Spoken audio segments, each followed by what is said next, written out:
नमस्कार दोस्तों, स्वागत है आपका हमारे यूट्यूब चैनल पर। तो अनुपम बुक से डिक्टेशन को शुरू करेंगे 3 सेकंड में।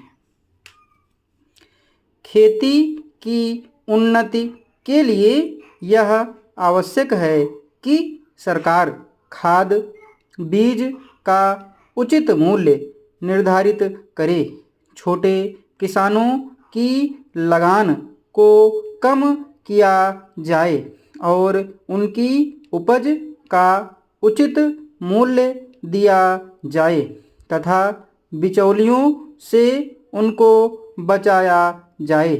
ऐसी बात नहीं कि सरकार ने इस विषय में कुछ नहीं किया है, लेकिन नौकरशाही के कारण ही ठीक ढंग से अमल में नहीं लाया जा सका है।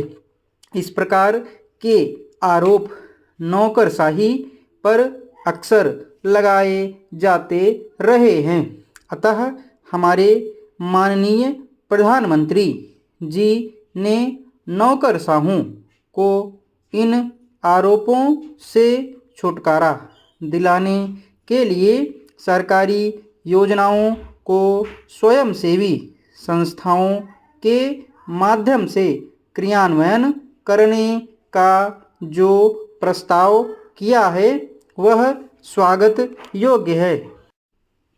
भारत का प्राचीनतम खेल तीरंदाजी आज सरकार की दोषपूर्ण खेल नीतियों के दुर्भाग्यपूर्ण शिकंजे में जकड़कर पूरी तरह उपेक्षित है।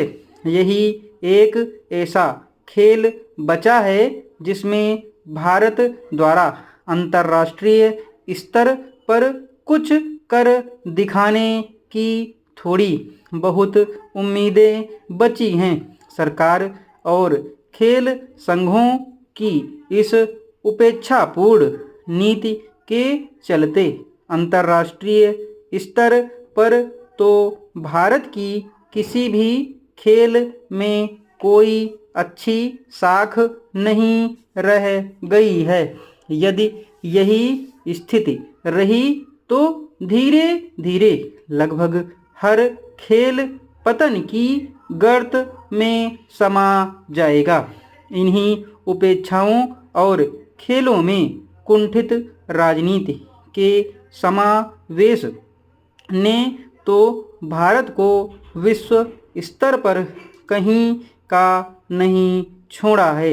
लगभग प्रत्येक खेल में विश्व स्तर पर हम कहीं नहीं टिक पाते हैं।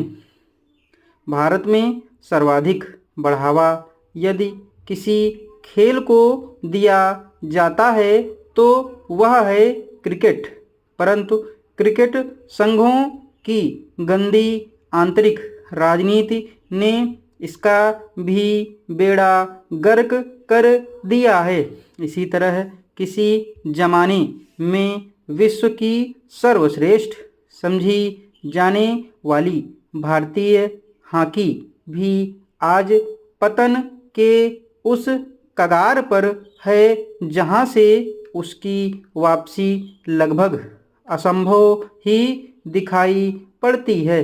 इसी तरह प्राचीन भारत के महानतम धनुर्धरों श्री राम, अर्जुन, कर्ण आदि की महान परंपरा का निर्वाह करने वाला आज एक भी तीरंदाज भारत में नहीं है।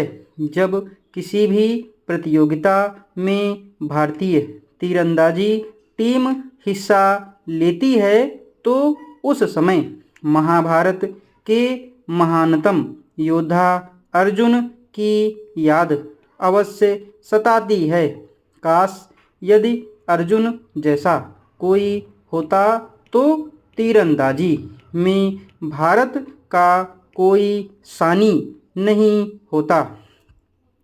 हाल ही में नई दिल्ली में संपन्न हुई 4 देशों की तीरंदाजी प्रतियोगिता में भारत ने टीम चैंपियनशिप तो अवश्य जीती, परंतु व्यक्तिगत मुकाबलों में चीन का तीरंदाजी में वर्चस्व रहा। किसी भी प्रतियोगिता में टीम चैंपियनशिप से ज़्यादा महत्व व्यक्तिगत स्पर्धाओं का ही होता है। इस प्रतियोगिता में मेजबान भारत सहित भूटान, चीन, यूगोस्लाविया व सिंगापुर ने हिस्सा लिया था। भारत और चीन को छोड़कर अन्य देशों के तीरंदाज प्रभावशाली प्रदर्शन न कर सके। कुछ समय पूर्व तक तीरंदाजी में चीन काफ़ी पिछड़ा हुआ था, परंतु उनके तीरंदाजों ने आशा के विपरीत अच्छा प्रदर्शन करते हुए इस खेल में अपना दबदबा कायम कर लिया। भारत ने गत वर्ष एशिया कप, विश्व कप और ओलंपिक में दक्षिण कोरिया के तीरंदाजों को पछाड़कर एक सनसनी फैलाई थी और एशिया कप प्रतियोगिता में टीम चैंपियनशिप पर कब्जा करके चीन की चुनौतियों को तोड़ते हुए अपना दबदबा कायम किया था। इस डिक्टेशन में लगभग 505 शब्द थे और इसको 6 मिनट 15 सेकंड में ख़त्म किया गया है। तो स्पीड लगभग 80 से 85 तक गई है। इस डिक्टेशन की PDF आपको हमारे टेलीग्राम चैनल से मिल जाएगी। टेलीग्राम चैनल का लिंक नीचे डिस्क्रिप्शन बॉक्स में और कमेंट बॉक्स में पिन है। धन्यवाद।